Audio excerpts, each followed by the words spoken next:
नमस्ते दोस्तों। एक बार हम शिक्षा और शिक्षण के एक विशेष टॉपिक को लेकर आपके समक्ष उपस्थित हैं। दोस्तों, जो शिक्षा है उसका मूल जो पार्ट है वो है शिक्षण। जब हम विद्यार्थियों के साथ टीचिंग प्रोसेस करते हैं, उनको पढ़ते हैं, वो प्रश्न पूछते हैं, हम उनका जवाब देते हैं, फिर कई प्रकार की गतिविधियां करते हैं, तो उसमें एक तरह से टीचर और स्टूडेंट का जब इंटरेक्शन होता है और कोई लर्निंग का प्रोसेस होता है, तो उस प्रोसेस को हम टीचिंग कहते हैं। तो जब आज़ादी के बाद देश में सबको शिक्षा की बात हुई, तो ये लगातार प्रयास किया गया कि एक ऐसी शिक्षण प्रणाली विकसित की जाए जो टीचर्स को ट्रेन कर दे, और वो जब क्लासरूम में जाए तो ऐसी एक्टिविटी करे ताकि बच्चे अधिक से कम समय में अधिक से अधिक सीख सके। तो इसके लिए एक तो होता है मैक्रो टीचिंग, एक होता है माइक्रो टीचिंग। तो मैक्रो टीचिंग में तो बड़ी बड़ी बातें आती है, पाठ्यक्रम कैसा होना चाहिए, पाठ्यचर्या कैसा होना चाहिए, मूल्य क्या हो सकते हैं, उद्देश्य क्या हो सकते हैं, ये बड़ी बड़ी बातें हैं जो शिक्षाविद या जो एजुकेशन पॉलिसी मेकर होते हैं वो इसके बारे में सोचते हैं। तो हमारा जो मुख्य जो काम है, जो ग्रास रूट का काम है, जहाँ जिसके लिए ये सारी व्यवस्थाएं शुरू होती है, वो है क्लासरूम टीचिंग। जो क्लासरूम टीचिंग है उसके लिए हम शिक्षक को पहले 2 साल के लिए भी, जैसे BSTC है या BEd है 2 साल की है, कई जगह 4 साल का कोर्स है जिसमें फर्स्ट ईयर से शुरू हो जाती है और 4 साल की BEd होती है। तो वो सब जगह ये तैयार किया जाता है कि वो जब स्कूल में जाए तो उसके पास पढ़ाने का अच्छे से अभ्यास हो, और वो ऐसी एक्टिविटी करे जिससे बच्चा विषय को ठीक से समझ सके और बच्चे को विषय के प्रति अनुराग जाग सके। तो इसके लिए जो BEd का जो पाठ्यक्रम है या DEd का जो पाठ्यक्रम है, उसमें एक कंसेप्ट रखा गया है सूक्ष्म शिक्षण। सूक्ष्म शिक्षण का सबसे अर्थ है सूक्ष्म मतलब छोटा, और शिक्षण मतलब टीचिंग। और छोटा कैसे, तो वो हम एक परिभाषा से इसको समझ सकते हैं जो हमारे भारत में 1975 के बाद 1976 में किताब आई थी, इंदौर विश्वविद्यालय के प्रोफेसर थे BK पासी। तो BK पासी ने इसको परिभाषित किया है, और माइक्रो टीचिंग में इंडिया का जो जनक माना जाता है वो BK पासी माना जाता है। और BK पासी की परिभाषा से हम सूक्ष्म शिक्षण की अवधारणा को ठीक से समझ सकेंगे। सूक्ष्म शिक्षण एक प्रशिक्षण तकनीक है, एक ट्रेनिंग की टेक्निक है। मतलब जो BEd कर रहे हैं उनको प्रशिक्षित करने का एक तरीका है, एक टेक्निक है, जो छात्राध्यापक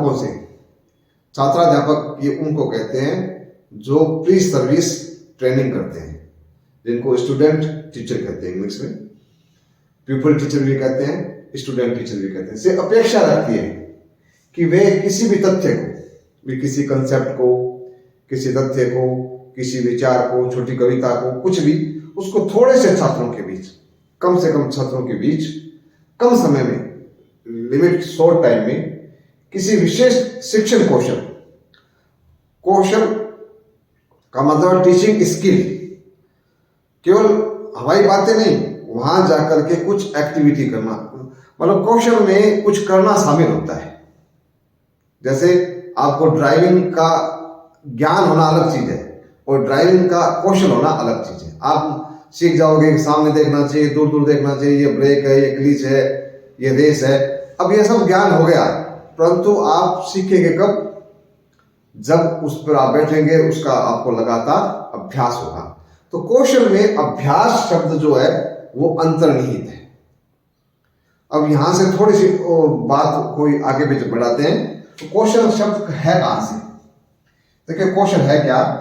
जो कौशल शब्द हिंदी से ले लेते हैं हम, ये कुशल से बना है, जो जिसमें कुशलता और कौशल एक ही बात है। कुशल का मतलब जो होशियार, पारंगत, जिसमें काम करने की क्षमता है। ये हुआ क्या है, गुरुकुल से शब्द उठा हुआ है। तो गुरुकुल में जो कुशा, जिसको हम राजस्थान में डाब बोलते हैं, जो जिस पर बैठ करके पूजा पाठ की जाती है, या जो ग्रहण वगैरह होता है तो उसका तिनका पानी में डाल देते हैं तो कहते हैं कि ये अशुद्ध नहीं होगा, उसको कुशा कहते हैं। तो ये जब ये गुरुकुल में गुरु के साथ शिष्य रहते थे तो अलग अलग काम का बंटवारा होता था। किसी को कुशा लाने का काम होता था, किसी को पानी लाने का काम होता था, किसी को जंगल से लकड़ी लाने का काम होता था। तो अलग अलग काम बंटवारे थे। तो ये कुशा लाने का काम जिसको दिया जाता था उसको कहते थे कुशल। ला माने लाने वाला। ये समास में ऐसे शब्द बनाते हैं, तो जैसे ज माने जन्म लेने वाला, गय माने गमन करने वाला, उसी प्रकार ला माने लाने वाला। तो जो कुशा को लाने वाला है, मतलब ऐसा शिष्य जो कुशा को लाता था उसको कुशल कहते थे। वहां से ये शब्द उठा है। तो उसका मतलब यही है कि उसके पास अभ्यास और कार्य करने की दक्षता दोनों जरूरी है। तो कार्य करने की दक्षता कब आती है? जब अभ्यास होता है। तो कौशल, कोई हम कौशल की बात जहां भी करते हैं तो उसमें हमारा एक्टिविटी बेस्ट होना जरूरी है और प्रैक्टिस बेस्ट होना जरूरी है। दो चीजें कुशल के लिए, कौशल के लिए जरूरी होती है। तो वही वहां वापस हम, ये तो शब्द की परिभाषा थी, उसकी मूल व्युत्पत्ति थी, जिससे हम इस कौशल शब्द का कंसेप्ट समझ सके। किसी विशिष्ट कौशल जब हम कक्षा में जाते हैं तो कई प्रकार के हमें कौशल का इस्तेमाल करना पड़ता है। हम पाठ को शुरू कैसे करते हैं, हम बीच में प्रश्न कैसे पूछते हैं, बच्चे का ध्यान केंद्रित कैसे करते हैं, तो वो भिन्न भिन्न प्रकार के क्वेश्चन होते हैं। तो वो इसमें सूक्ष्म शिक्षण में एक समय में एक क्वेश्चन पर काम किया जाता है। तो विशिष्ट टीचिंग स्किल के माध्यम से शिक्षण दे। तो अब ये देखो इसमें कितनी बातें आ गई। एक तो यह प्रशिक्षण तकनीक है। इसकी एक विशेषता ये हो गई कि ये प्रशिक्षण तकनीक है। यहां मैं थोड़ा स्वेत पर साफ कर देता हूं, फिर हम इसको नोट कर लीजिए, फिर हम आगे चलते हैं कि ये एक प्रशिक्षण तकनीक है। मतलब सूक्ष्म शिक्षण जो है वो हमारा जो पेडागोजी है उसके लिए एक ट्रेनिंग टेक्निक है। अब तकनीक, पहली बात है कि ये जो हम बीएड कर रहे हैं या डीएड कर रहे हैं उसमें देने का एक तरीका है। दूसरा, एक छात्र की अपेक्षा रखती है कि वे किसी तथ्य को थोड़े से छात्रों के बीच एक, इसमें ये देखो यहां लघुकालीन शिक्षण होता है। मतलब 5 से 10 मिनट का समय होता है जिसमें इस कौशल की को कक्षा के समक्ष प्रदर्शित करना होता है। थोड़े से तो एक छोटा कंसेप्ट लिया जाता है, विषय वस्तु भी छोटी होती है और समय भी कम होता है। दोनों ही बातें, कम समय में और थोड़े से छात्रों में। विद्यार्थियों की संख्या कितनी होती है?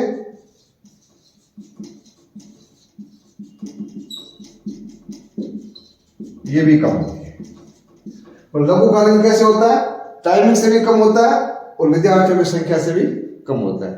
तब जब ये प्री सर्विस में होता है तब पहले क्या होता है कि क्लास में टीचिंग जाने से पहले वहां जो 10 विद्यार्थी होते हैं, 5 से 10 विद्यार्थी हो सकते हैं, उन 10 विद्यार्थियों के समक्ष उनको विद्यार्थी मानते हुए, स्कूल के बच्चे मानते हुए, जो स्टूडेंट टीचर है उनके सामने अभ्यास करते हैं। उसको हम सूक्ष्म शिक्षण करते हैं। एक जैसे एक समय मतलब केवल प्रस्तावना पे काम किया, मतलब पाठ को शुरू कैसे करना है, तो वो जो 5 से 10 मिनट की जो योजना बनती है वो केवल प्रस्तावना की बनती है। तो एक छोटा विषय होता है, विषय भी कम और विद्यार्थियों की संख्या भी कम। तीसरा, किसी विशिष्ट शिक्षण को, एक शिक्षण जो टीचिंग स्किल है वो विशेष होगा, मतलब पूरा क्लासरूम में जो पढ़ाते हैं वो पूरा नहीं होगा। या तो हम पाठ को कैसे प्रस्तुत करना आता है उसकी प्रस्तावना पे काम होगा, या हम प्रश्न कैसे पूछ रहे हैं उस पे काम होगा, या बच्चे को ध्यान केंद्रित कैसे करें, उनको उद्दीप्त कैसे करें, उद्दीपन होगा। तो ये इस प्रकार के पासे साहब ने 13 कौशलों का जिक्र किया है। तो उसमें से ये कुछ, ये जो एक दो क्वेश्चन मैंने यहां लिखा है, तो ये एक एक क्वेश्चन पर काम किया जाता है। तो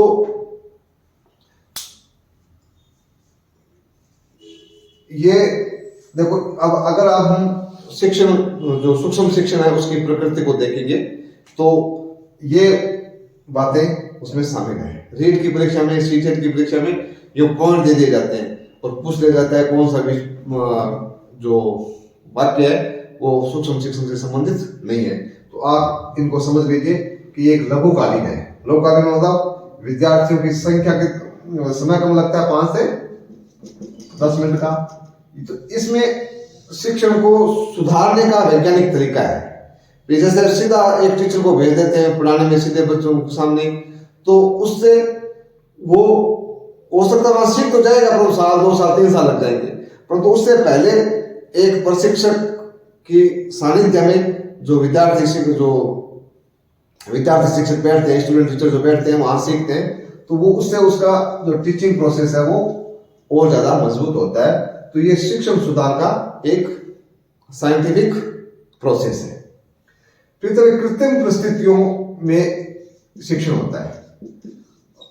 जो टीचिंग होती है वैसे तो वो तो होती है, जो जैसे 7वीं क्लास का विद्यार्थी है उसके सामने आपको पढ़ाना है, वो तो है टीचिंग। परंतु जब 7वीं क्लास के पढ़ाने बच्चों को पढ़ाने के लिए पहले से जो इन सर्विस से पहले प्री सर्विस में जो प्रैक्टिस की जाती है, वहां जो साथी शिक्षक हो, साथी जो विद्यार्थी शिक्षक होते हैं, उनके समक्ष एक विद्यार्थी शिक्षक उनको विद्यार्थी मानते हुए अपनी बात कहता है। तो वो सारी परिस्थितियां होती है वो कृत्रिम होती है और क्या होती है, नियंत्रित होती है। उसमें फर्क होता है, क्योंकि बच्चा तो कुछ भी पूछ सकता है, उसका कोई महाविद्यार्थी तरह तरह के होते हैं, परंतु यहाँ कम बच्चे होते हैं और नियंत्रित परिस्थितियां होती है। तो एक वास्तविक वातावरण नहीं होता है, कृत्रिम वातावरण होता है। तो इसमें क्या होता है कि तात्कालिक सुधार होता है। जैसे इसमें एक योजना बनी, विद्यार्थी शिक्षक ने योजना बनाई, फिर उसकी प्रस्तुति की, फिर बच्चों से पूछा, फिर टीचर ने अपनी राय दी, और फिर अगर उसमें कुछ शेष बातें नहीं है, कुछ सुधार की गुंजाइश नहीं है, तो फिर पुनः योजना बनेगी, फिर पुनः प्रतिपुष्टि होगी और यूं इसका क्रम चलता रहेगा। तो ये कहने का मतलब है यहां सुधार की गुंजाइश तत्काल होती है और इसमें एक क्वेश्चन पर एक समय काम होता है। और ये नीचे बातें आपको सब लिख दी है। तो अगर आपके समक्ष ये प्रश्न आता है कि कौन कौन से बिंदु है जो सूक्ष्म शिक्षण से संबंधित है, तो वो सारे मैंने यहाँ आपके समक्ष उपस्थित कर दिए। अब हम थोड़ा सा पीछे चलते हैं, ये सूक्ष्म शिक्षण का कंसेप्ट कैसे आया। सूक्ष्म शिक्षण का कंसेप्ट यूं आया कि एक बार स्टैनफोर्ड यूनिवर्सिटी जो अमेरिका है, वहां पर 1961 में ये थे ड्रीट डब्ल्यू एलन साहब थे। इन्होंने क्या किया कि एक टीचिंग का प्रोसेस किया और उसका फिर वीडियो रिकॉर्ड किया, और वीडियो रिकॉर्ड करने के बाद वो कई जो उनके साथी शिक्षक थे, कुछ विद्यार्थी थे, उनके समक्ष उसकी प्रस्तुति हुई, तो उन्होंने उस पर अपनी टिप्पणियां की। तो ये प्रोसेस 1-2 साल चला। फिर उन्होंने 1963 में देखा भी ये एक टीचिंग के लिए एक बढ़िया तैयारी का जरिया हो सकता है, और उनके को साथी थे, जैसे एचिसन है, बुश है, रयान है, ये उनके साथी थे। तो उन सब ने मिलकर एक कंसेप्ट दिया जिसका नाम था माइक्रो टीचिंग। तो कई बार प्रश्न ये पूछ लिया जाता है कि इसकी शुरुआत किस विश्वविद्यालय में हुई, शुरुआत कब हुई, नामकरण कब हुआ। तो नामकरण तो हुआ 63 में और शुरुआत हो गई थी 1961 में। भारत में इसका जो प्रारंभ हुआ वो 1975 में एनसीईआरटी के साथ बीके फासी ने काम किया। उनके साथ में एक शाह भी थे, कुलश्रेष्ठ नाम के व्यक्ति थे, एक मिश्रा जी थे, उन्होंने इसका फॉलो अप किया। परंतु जो मूल इनका काम था वो बीके फासी का था। उनकी किताब है ये बिकमिंग बेटर टीचर और माइक्रो टीचिंग अप्रोच। तो ये इस किताब ये 1976 में आई थी और इस किताब के बाद में इस माइक्रो टीचिंग पर पूरे भारत में काम होने लगा। अभी जो डीएलएड के और ये जो बीएड के जो कोर्सेज चलते हैं उन सब में इस माइक्रो टीचिंग का बहुत अधिक महत्व है, क्योंकि 10-12 दिनों की माइक्रो टीचिंग होती है। उस समय एक टीचर पर माइनॉरिटी काम होता है, बिल्कुल माइनर काम होता है, जिससे वो बच्चा अपने शिक्षण स्किल में दक्ष हो जाता है। तो अब यह माइक्रो टीचिंग कैसे की जाती है, तो उसके लिए ये मैं इनकी जो बातें थी प्रकृति की थी वो बातें यहाँ लिख दी है, आप उसको नोट कर लीजिए। अब हम बात करते हैं ये इसका प्रोसेस कैसे होता है, कैसे होता है ताकि विद्यार्थी शिक्षक इसको आसानी से अपने शिक्षण में उतार सके। तो पहले ये क्या किया जाता है कि एक योजना बनाई जाती है। कोई भी काम करते हैं उससे पहले योजना में ढंग से काम कर दिया जाता है तो काम आसानी से संपन्न हो सकता है। तो ये जो योजना बनाई जाती है, जैसे आप पाठ को पढ़ाते हैं तो हम योजना बनाते हैं, उसको पाठ योजना बोलते हैं। तो ये पाठ योजना बनती है, वो पूरे 40 मिनट की, 45 मिनट की, या अभी जो नया पैटर्न आया है उसमें 1.5 घंटे की पाठ योजना बनती है। तो ये जो योजना बनती है, पहले उसकी योजना बनी, अब योजना में वो कागज पे उतारता है भी वो कौन सा तो पाठ लेगा, कैसे प्रश्न पूछेगा, फिर बच्चे कैसा व्यवहार करेंगे, ये सब बातें उसमें लिखी होती है। अब उस योजना के आधार पर वो क्या करता है, शिक्षण करता है। जैसे जो उसमें अपनी पुस्तिका में लिखा है, उसको तैयार किया है, कोई कार्ड शीट वगैरह काम में दी है, जो भी काम दी है, वो उसकी सारी योजना उसके पास रहती है। फिर उस योजना को वो नियंत्रित परिस्थितियों में विद्यार्थी शिक्षकों के समक्ष प्रस्तुत होता है। तो अब वो ये पासी ने इसका एक टाइमिंग पीरियड दिया है, वो कोई हम उसमें ऊपर नीचे कर सकते हैं, परंतु कोई प्रश्न पूछ लेते हैं तो उसको ध्यान रखना पड़ता है। तो ये कई बार जाता है कि 6 मिनट की उसको योजना प्रस्तुत करनी होती है। अब यह शिक्षण हो गया। अब शिक्षण के बाद में अब विद्यार्थी जो शिक्षक उसके समक्ष बैठ रहते हैं वो इसको प्रतिपुष्टि करते हैं। प्रतिपुष्टि को इंग्लिश में कहते हैं फीडबैक। इसी को हम पृष्ठ पोषण भी कहते हैं, मतलब पीठ पोषण, उसको थपथपाना या उसमें कुछ अपनी बात कहना। तो इसमें क्या होता है कि जो विद्यार्थी शिक्षक बैठे रहते हैं, 10 विद्यार्थी, 9 आदर्श 10 होते हैं, 5 से 10 हो सकते हैं। तो जो 9 विद्यार्थी बैठे होते हैं वो अपनी बात कहते हैं कि इसमें ये ऐसे खड़ा हुआ, उसने क्वेश्चन में ये ध्यान नहीं रखा, वो ध्यान नहीं रखा, या इसका सबल पक्ष क्या था, कॉन्फिडेंस था, खड़े होने का तरीका ठीक था, दोनों बातें आती है इसमें, सबल और निर्बल पक्ष। तो प्रतिपुष्टि होने के बाद इसमें भी 6 मिनट का समय दिया गया है।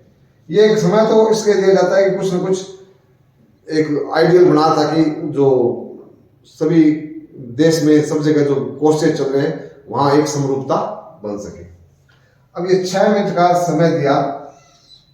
अब मान लो इसमें कुछ सुधार की बातें कही, तब ये पुनः पाठ योजना बनेगी। वो जो योजना बनी थी ये पुनः पाठ योजना बनेगी। अब इसमें क्या है कि योजना बनाने में थोड़ा टाइम लगता है। तो इसलिए यहाँ 6 और 6 2 6 + 6 12 मिनट लगते हैं। 12 मिनट दिए इसको, ताकि 12 मिनट में वो विद्यार्थी शिक्षक अपनी योजना बना सके, क्योंकि उसमें कुछ उसको तब्दीलियां करनी पड़ती है, उसको दिमाग लगाना पड़ता है, तो उसमें टाइम लगता है। फिर वापस वही शिक्षक, ये 6 मिनट का लगा, वापस पुनः शिक्षण किया, उसने दोबारा योजना बनाई, फिर पढ़ाया, ये 6 मिनट। अब उसके बाद में वही प्रतिपुष्टि, उसमें कितना टाइम लगेगा, ये वापस 6 मिनट। तो यूं करके देखो 6 6 12 12 24 6 30 और 36, तो ये 36 मिनट का एक विद्यार्थी पर, एक कौशल पर काम होता है। तो ये 10-15 दिन ऐसा 10 विद्यार्थियों के साथ ये काम चलता रहता है। और कई बार इसमें ये 36 मिनट लगते भी नहीं है कि 12 मिनट में भी काम पूरा हो जाता है, अगर कोई उसमें सुधार की गुंजाइश न हो तो। परंतु ये लगभग सुधार की गुंजाइश कुछ न कुछ रहती है, क्योंकि वो उस समय शुरुआती चरण होते हैं। तो शुरुआती चरण में कोई भी विद्यार्थी शिक्षक हाउ टू टीच में सक्षम नहीं हो पाता, तो फिर ये वापस ये क्रम चलता रहता है। फिर अब ये ऐसे इसका 36 मिनट्स का एक टीचिंग प्रोसेस होता है, उसको हम कहते हैं सूक्ष्म शिक्षण। अब इस सूक्ष्म शिक्षण में इसी क्रम से आपको चलना होता है, इससे वो जो विद्यार्थी शिक्षक है वो अपने कौशल में आसानी से दक्षता हासिल कर सकता है। अब इस दौरान क्या क्या करना होता है, तो दरअसल क्या होता है कि जब हम क्लास में जाते हैं तो हम कई गतिविधियां करते हैं। भी हम कोई कहानी सुनाते हैं, कुछ उदाहरण देते हैं, कभी हम अभिनय करते हैं, कभी हम कोई श्यामपट्ट का भी काम, श्यामपट्ट हो, श्वेत पट्ट हो, आजकल हरित पट्ट, कई पट्ट आ गए, उन पर कैसे काम करना होता है, फिर उनको डायग्राम कैसे बनाते हैं, फिर बच्चा को इधर उधर ध्यान है तो उसका ध्यान केंद्रित कैसे करना है, प्रश्न पूछने का प्रवाह कैसे रखना है। जैसे प्रश्न पूछते हैं कि हम कहाँ रहते हैं, घर में रहते हैं, घर में मुखिया कौन होता है, पिताजी होते हैं, तो इस प्रकार के क्रम से प्रश्न होने चाहिए, तो वो प्रश्नों का कौशल होता है। फिर कोई बच्चे का ध्यान केंद्रित करने के लिए एक उद्दीपन कौशल होता है, संकेंद्रण कौशल होता है। तो ये सारे कौशल को हम इस माइक्रो टीचिंग में शामिल करते हैं, और जितने कौशलों पर काम कर सकते हैं उतने कौशलों पर काम करना चाहिए। अब अलग अलग किताबों में अलग अलग कौशलों का जिक्र है, कई 13 से लेकर के 18-21 तक कौशलों का जिक्र है। तो हम यहाँ जो कुछ महत्वपूर्ण कौशल है, 7-8 कौशल है, उनको समझने का प्रयास करेंगे भी किस प्रकार विद्यार्थी शिक्षकों को उन कौशलों की जानकारी हो सके।